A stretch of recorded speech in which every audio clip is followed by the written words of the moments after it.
Alright, boys and girls, welcome back to the channel. It's your boy. Welcome to Bucky's View.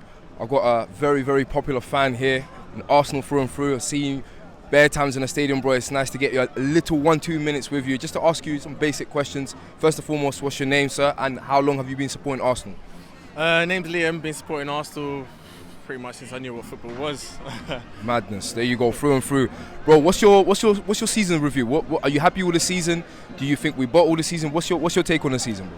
Yeah, obviously once you get over the initial disappointment of not winning the title, I think you get a bit more clarity in your reflection, and you can't say we've had a bad one. Obviously no trophies, no silverware. You always want to go for those titles, go for whatever it is you're in, but you know, I was saying earlier, I think it's the best season we've had without winning a trophy. Best season we had? Fantastic. You know, everything around the whole culture of the club, the whole atmosphere, the enjoyment coming here, it's parties over there right now. You know, we haven't had this for ages, so you know, 100%. No, I agree. What was the lowest point of the season, or what was the point where you felt the title was gone, bro?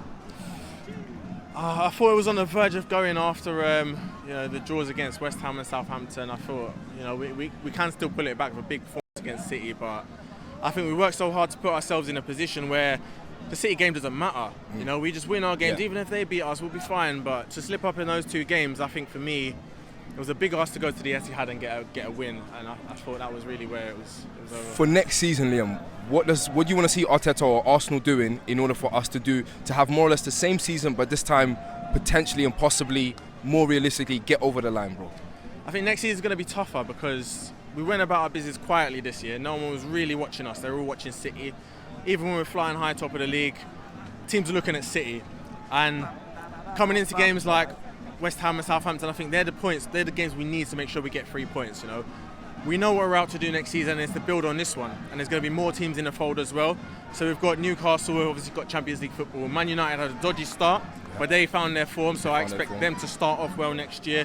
We don't know what's going to happen with Chelsea, we don't know what's going to happen with Tottenham, so there's going to be a lot more teams going for it next year. So we really need to make sure that we're getting the 3 points out of the smaller games, like the Southampton's obviously gone now. We've got the teams coming up. They're going to be tricky, like Burnley. They're always a tough place to go to. Burnley, Sheffield United as well is going to be really tricky. Sheffield United, and obviously teams like Forest as well, who just want to fight for survival and fight to show they're a Premier League team. So they're the games we've really got to make sure we go and put our foot on their throats. You know, 2-0, we can't sit back and get complacent. We've got to go for the win and go for the big wins as well. I want to see more 4s, 5s. So basically for you, one of the key things or one of the essential things is for us to close the gap on these sort of games, you know, against the lesser teams. That's something that you feel as though is more or less what let us down this season, and we got to close the gap on next season, yeah? In terms of players, who do you want to see come in, bro? Who do you actually want to see as the marquee player? Even if you just give me one name, who's the marquee signing for you? So I've been holding out to answer this question until I know who's going down. I think Leicester look like they're goners, but if they go down, you know, we can snap up a player like Tielemans. I don't know if he'd be my number one, because I'm thinking positionally I would really love a striker. I would love a striker. So I'm looking at, if Everton go down, I think to bring in a Calvert-Lewin and have Jesus with him as a backup. You've got two options there. We've got a big man who can win the headers, win the balls in the air, and then we've got Jesus who's more of a quick player, more intricate in some tight spaces, stuff like that. But I think that player that can hold up the play, that centre forward, I think I'd love to get a Calvert-Lewin. So you're looking for more or less a centre forward, yeah? I love a striker, Brother, that's cool. Thank you so much. Obviously we're here, as you rightfully said, party, last game of the season, Arsenal v Wolves, and I'm predicting a 3-1 win. What's your prediction? I went 2-0. 2-0, 2-0, clean sheet. Let's see, man, clean sheet.